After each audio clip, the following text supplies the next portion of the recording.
Hello, ladies and gentlemen. Welcome to my channel. My name is George Kingori, and today I'm going to speak to you about small scale farming. Small scale farming, mixed farming, how you can be able to make money from it. Of course, it is very tricky to make money from farming, and especially small scale farming. Small scale farming meaning anything between 20 acres going down.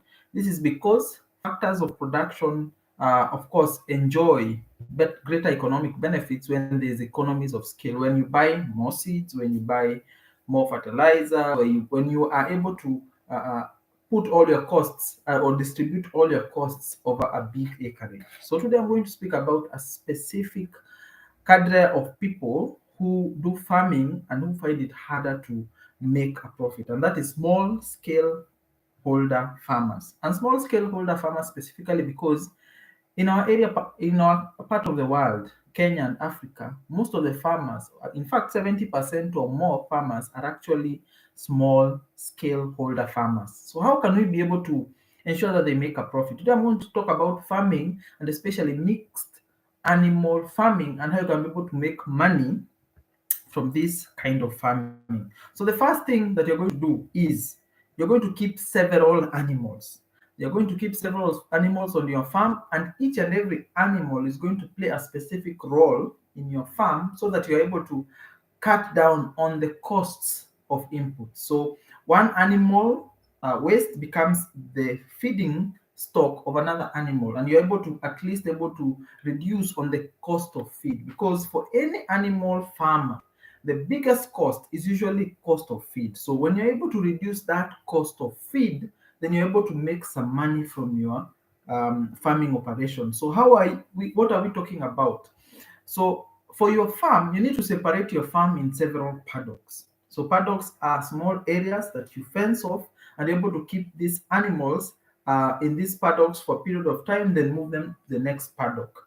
So you're going to to subdivide your land into a quarter acre paddocks. So quarter acre paddocks fenced off so that even chickens cannot move out of that paddock. So you might need to do some chain link fencing, you might need to do some chicken wire fencing, you might need to install some doors so that animals can be able to access, you may need to install some shelters for the animals whilst they are still there, because they're going to stay in that paddock for a period of time. So unlike the traditional farming of say chickens where you keep them in one space, this one you're going to rotate them for the quarter acre paddocks that you have created. For this time period of time, they stay in this paddock, then the next period of time, they stay in the next paddock, and you're going to be moving them here and there so that they can be able to move around the farm. So you're going to, for this 10 acres, let's use 10 acres as an example, you might be able to keep 5 cows. 5 cows, 17 sheep, 250 chicken. So I'm going to repeat: 5 cows, 17 sheep, and 250 chicken for 10-acre piece of land that is divided into paddocks. And this assumes that all the 10 acres has been used. So of all the 10 acres, you'll be able to at least have so one acre will have four pieces, which will have 40 pieces. However, if you factor in the cost of course, you're not going to use all the land. Some land may not be as usable. You might need to have land for parts and stuff. You'll be able to get at least around 35 to 40 paddocks. So 35 to 40 paddocks for 10-acre piece of land. So you have 40 paddocks. So you're going to start in the first paddock. You put cows, and I'm going to show you the system so that you can be able to maximize on the maximum output. So the cows are going to you're going to be rotating from the cows as you go on further. So the cows are going to be the ones which are starting. The cows and the sheep are going to be starting, then you move the chicken. So for this quarter acre piece of land, you're going to have chickens and goats and sheep, cows and sheep, every going to stay in one paddock in a day. So they're going to stay in one day in that paddock, and they're going to eat the grass and consume the grass and move around and poop on this piece of land. The reason I say poop is because poop is going to give you a second constituents for what is going to feed your chicken. Because remember, chicken can eat factory food, but they can also eat worms and crabs. And this particular piece of land, we are targeting the larvae of flies. So the larvae of flies that is produced when the animals, the sheep and the cows release their dung, then flies come and eat this dung and produce larvae. This larva is what we are targeting for the chicken that we are talking about. So you keep them in a day, they stay there, they poop, then they move to the next paddock. Then after 3 days, when these eggs that have been laid by the flies turn into larvae, then you will bring the chickens. So every third day, after you have moved your cows and sheep, after you have moved them to the next paddock, you bring in your chicken. Now, chicken are going to scratch, get all the grubs and all the flies and all the larvae, the fly larvae, and eat them. And this is going to contribute a big constituent of the food that they're going to have in terms of crude protein. Now, crude protein is one of the most expensive feed for chicken. This is the most expensive feed in terms of, if you're going to give feed that has a lot of protein, you pay a lot more. That is why commercial feeds that are premium have a lot more crude protein. They have a lot of fish meal, they have a lot of bone meal, they have a lot of protein that has been brought into it. They have a lot of soy meal into it, and this makes the feed or the cost of feed of these animals a lot more expensive. So you're going to cut down on the need to buy expensive inputs for the chicken by having additional larvae and all this other protein, crude protein, be introduced for this chicken. So by having cows and rotating them, you provide an opportunity to have crude protein for your chicken. And that is where you make your money, because you make your money in a small farm by reducing your costs. If your input costs are high, then you end up not being able to make a margin. But in this case, because you're rotating the cows and the sheep, we are allowing them to eat for a day, allowing the field to rest for a day as the larvae mature, and then the chicken come in.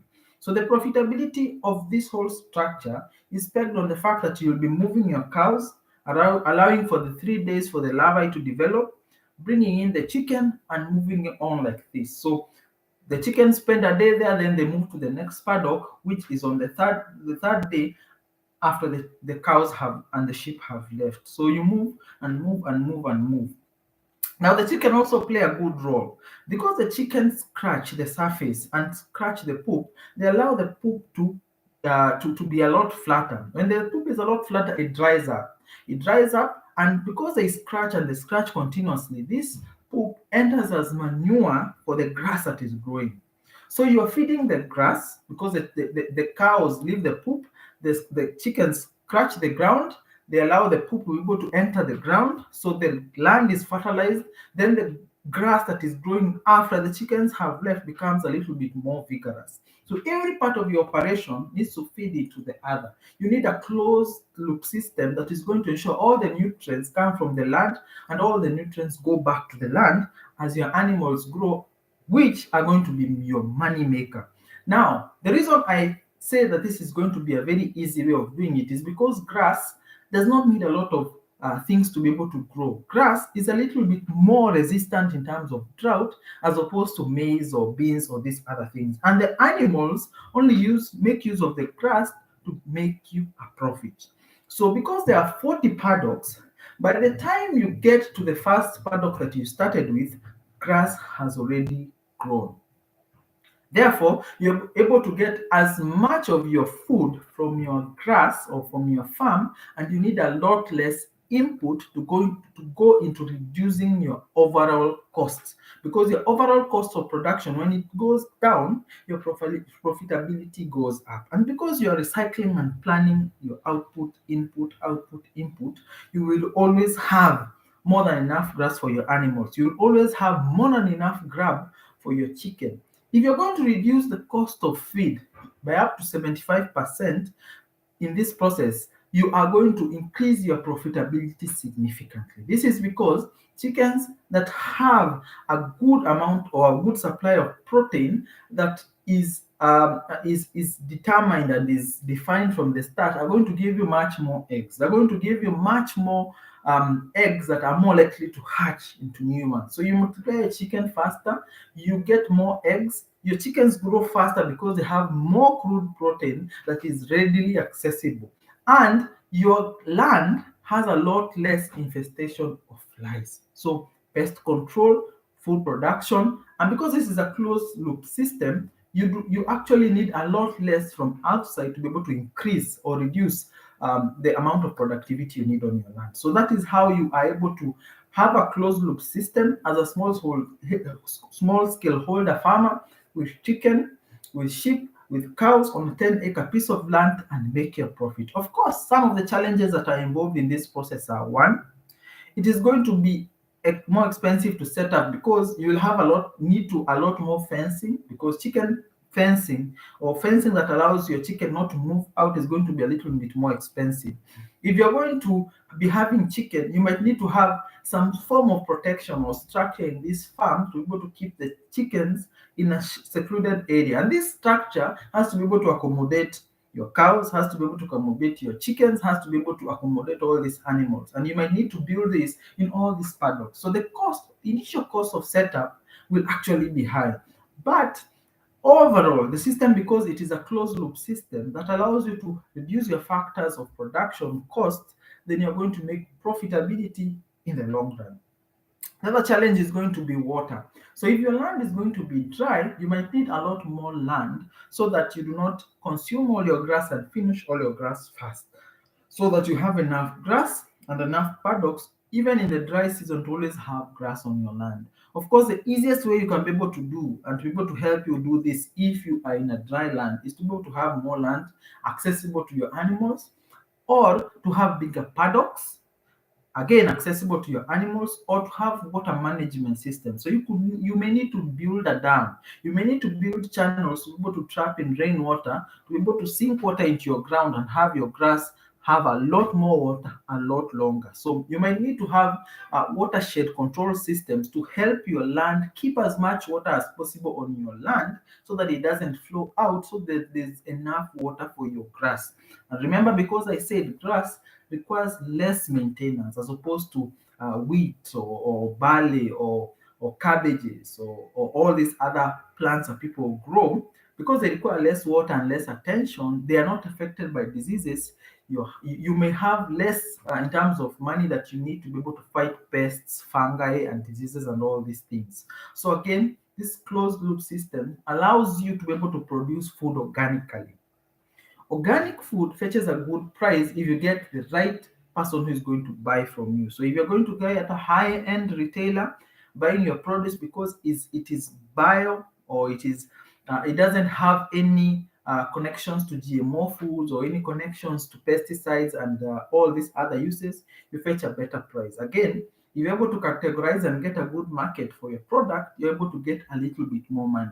And that is how a smallhold farmer who is essentially having so many factors against them can be able to overturn by having a mixed use system that is able to feed into each other, make a profit. I hope that you are learning. I hope that you are growing. I hope that you have questions. If you have any more questions, remember to leave them in the comment section. Let us have a conversation. Let us talk about this, because if 70% of the people in Kenya are making money from farming, either directly or indirectly, then farming should be a topic that we need to discuss about and debunk. Thank you. Enjoy your day.